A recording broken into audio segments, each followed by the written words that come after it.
Name is Steve Wiggles Clemente, member of the Rocksteady crew, Electric Boogaloo, Zulu Nation, Tribal Click, Straight Out the Boogie, BX. I'm from the Bronx, New York, home of hip-hop. Out here traveling the world, you know what I'm saying, and representing the culture, letting them people know where it came from, and just having fun. Well, I saw young people celebrating the culture, venting out incredible energy through dance, art, you know, and creativity. And, you know, a lot of kids today have low self-esteem, and a lot of times some sort of expression they need to let it out so they can feel good about themselves. And I saw that tonight. I saw a lot of people feeling good about themselves. Now, why is it important that we do something like this?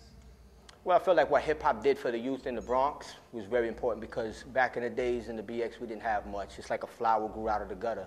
You know, anybody that Googles the Bronx back in the 70s can see it looked like Afghanistan today. It looked like Iraq today.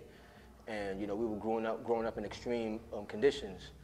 So our way of following up on the Black Panther and the Young Lord Revolution was through creativity, man. As opposed to following cats doing the negative shit in the street. We, you know, dancing was like football for us. You know, we didn't have a league, you know what I'm saying?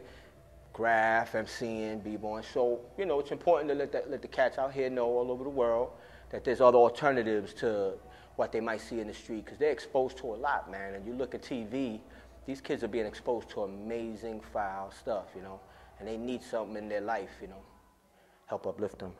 They might not believe a lot of their local cats, and their local cats have been telling them all the time, this is what went down. Sometimes it helps the local heroes, the local pioneers. If I came and backed them up, now the kids, if I leave, the kids will follow them and say, you know what? The stuff they were saying was true. Wiggles backed it up. It's 100%. Wiggles was true to the game, you know. So if I can do that, then that'll help, you know. Back in the days, it wasn't TV shows. It wasn't the movies. You know, that was the extra stuff, man. It was bouncing around from hood to hood during my childhood, battling. And I think that's what gave me my ultimate credibility. Everywhere I went right to the hood. Didn't matter what state, from Detroit to Chicago, LA, all my battles was not in no prestigious downtown area. It was in the hood. You know, win, lose, or draw, hook or crook, however it came out, that's how I went. Tied my shoelaces nice and tight just in case I got to run, and did my thing. But that helped me because these people remember that. So now I have that good street credibility, thank the Almighty, because I kept it as real as I could. Then I conquered the industry, you know, the best way I could, because it's impossible. You know, that's a giant monster there in its own. But people know that I'm real with mine. And now these kids, they'll understand that because they can hear it right from the tone of my voice. When I'm speaking, they can tell, they can feel the vibrations coming out, and they say, man, this cat must have been through some shit. I think he's real, you know? And I think I can tell that. They can sense that.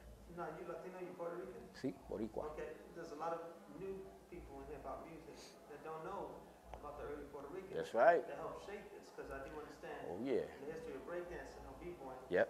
We didn't start it, but we helped spread the word. But we had another dance. See, this is what happened. Back in the late 60s and the 70s, well, first we got to take it back to the gangs. It all started with the gangs. People think gangs started out of negativity. No. Gangs were protecting the neighborhoods from other gangs or other people coming in, messing with their girls. You venture out of your neighborhood. When you're done with the ladies in your neighborhood, you want to venture to someone else's block, enter their jam, their party, and snatch their girls. A lot of gangs were protected with that. Plus, you had cats coming into other hoods trying to rob people and take it back to their hood. So it was like all this stuff. The gangs came out protecting the neighborhoods, and the gangs were kind of like the leaders of the neighborhood locally.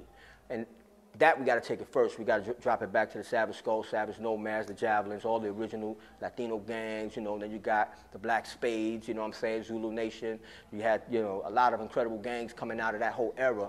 And those gangs set the tone for that revolution that we call hip-hop. You know, Bambaataa was the warlord for the Zulu Nation, for the Black Spades. You know what I'm saying? And he had a lot of street power, street credibility. So Bam, Herc made it up, Herc started it, but Bam fathered it. And from that point on, the whole movement rolled, in my opinion, with the Zulus. And what the Zulus had to offer was Zulus was keeping the kids positive, giving them knowledge of self.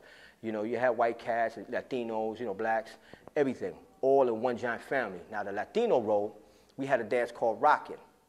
Rockin' was a dance done by the Latino gangs. It was based off the rumba, the mambo, salsa, the boogaloo, the original Latin boogaloo. And these steps and these movements made its way into breaking as well.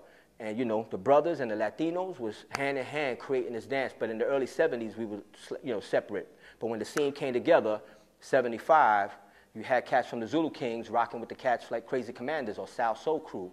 And they were putting together the most amazing moves that we see today. So hand in hand, like brothers, you know, we rolled like that. And this art form was pushed and manifested through two ethnic groups coming together and rolling together, bouncing together, and creating together. You know what I'm saying? So we had a large role in today's hip hop. On the way up,